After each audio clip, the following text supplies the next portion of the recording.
Welcome, Watchers of Illusion, to my Castle of Confusion. It's the 8th of February. I can't believe that we're already almost halfway through February. It's just bizarre.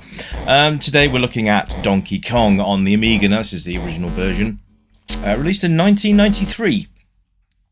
And I do believe it was a port of the C64 version, so we're just going to go through the usual criteria and see how we get on. But, well, let's have a look at this. Now, I loved Donkey Kong back in the day. I even had the Game & Watch handheld dual screen Game & Watch, which was great. Easy to rack up high scores on that. It wasn't really easy. But it was a great game, and I'm already thinking that was better than this. But let's persevere and see how we get on. So everything just looks really stretched, and it's not the screen resolution. I'm not quite sure. I'm not gonna. Oh, what? Okay, right. So, we'll cover that in a minute. Anyway, first of all, presentation, graphics. They're not too bad. I mean, it's Donkey Kong. You can tell it's Donkey Kong. You can see it's Donkey Kong. You can tell that's Mario. And I suppose it's fairly faithful to the arcade version. That's all I've got to say about that, really. Presentation-wise, it's all right, I suppose. It's nothing to write home about. Now, the one thing that I will say is highly distracting is that text at the bottom of the screen, which you don't seem to be able to switch off or anything like that, which is a bit of a shame because it does distract you a tad. So here we are in the second level, where you looks like a custard pie factory. I never understood why Donkey Kong was in a custard pie factory, but there we go. That text again, just highly distracting. The Amiga should have been able to handle Donkey Kong quite easily from an arcade perfect perspective. We'll be having a look at a different version of Donkey Kong as well. Like I said in the community section of the channel, there is going to be a double feature today. Well, this is the Donkey Kong we got. The second part of the feature will be the Donkey Kong that we now have and deserve. So stay tuned, folks, because it's going to be two separate videos. There's this one, and then there will be the updated version, which I'm hoping will be a lot better than this. This is hard to actually... It's just... I don't know. Even back in the day, this would have been a little bit... meh, I think is probably the right word for that. So there you go. You can... It says press F11 to start a two-player game. But of course, the Amiga only had an F1 to F10 key, so either that was an error or it was just a really bad joke. Sorry, I was just checking. I was just checking my Amiga then to just double check, make sure that it didn't have an F11 key. But yes, the Amiga did not have an F11 key, so that's a bit of a bizarre thing to have on there anyway. But there you go. Collision detection. Let's cover that because that's twice that's happened now. It's not great, is it? I should have cleared that barrel quite easily there. But unfortunately, that didn't happen. So I think this is probably one of the hardest stages of Donkey Kong. Although, weirdly, the stage with the custard pie factory was ridiculous. On this game, anyway. I mean, we should be able to clear the custard pies and get up to the next bit. Now, I mean, these games were challenging. You've got to remember that they were arcade games and they wanted you to part with your... I mean, at the time in the UK, it would have been 10 pence a go, which in today's standards is nothing. I mean, I suppose the equivalent of Donkey Kong's 10 pence a go is now probably about 50p a go or something like that. So, or even 20 pence. I don't know. Costs have doubled, let's say. But you know, in the day and age that we had these in our little in our end of pier arcade amusements, this would have been a 10p game, which is quite good. And I remember playing Outrun also on the and New Zealand Story, 10 pence a go. Yeah, don't get that these days. It's all like £1 a go, which is quite a jump up, really. Anyway.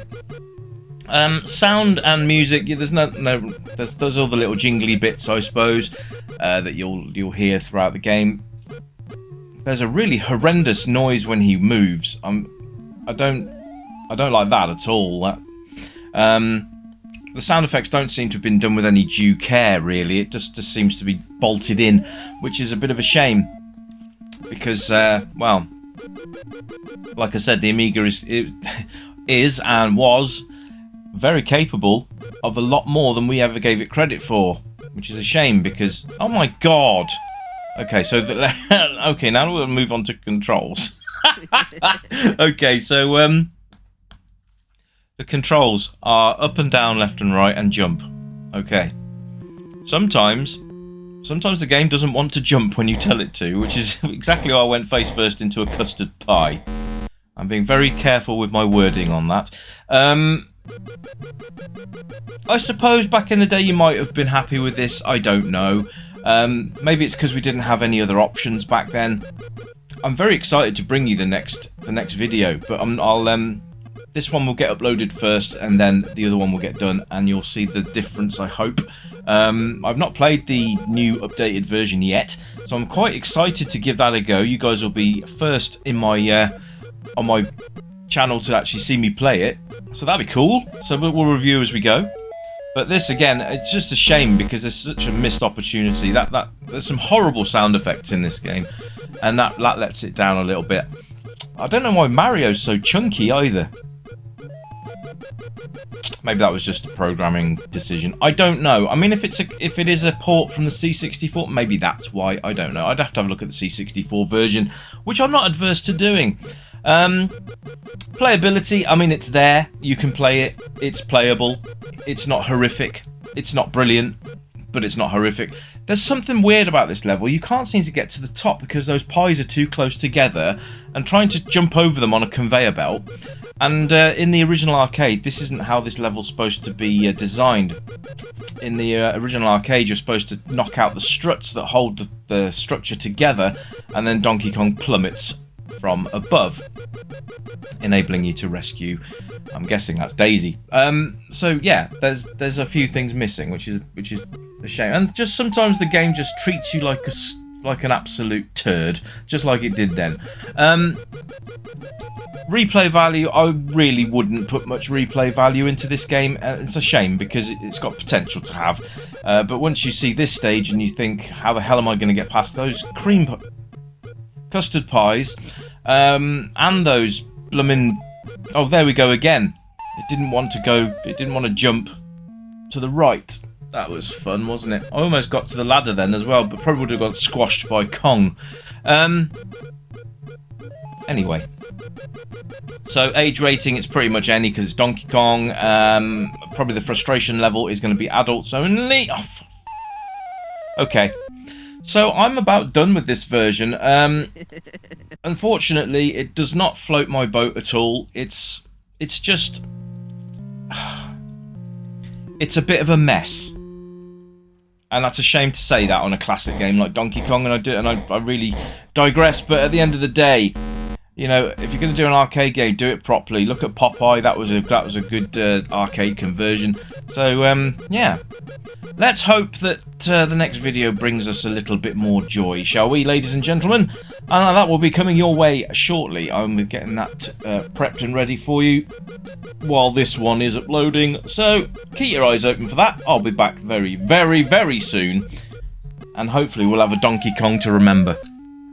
So, keep it retro, and I'll be back very, very soon, guys. Thanks for tuning in. I do appreciate each and every one of you. Thank you so much. And I will catch you again in a few minutes, realistically, if you're watching this video from a past perspective. If you're not tuning in today, then welcome to the channel. Anyway, let's crack on. Next one coming up soon. Catch you in the next one. Bye-bye!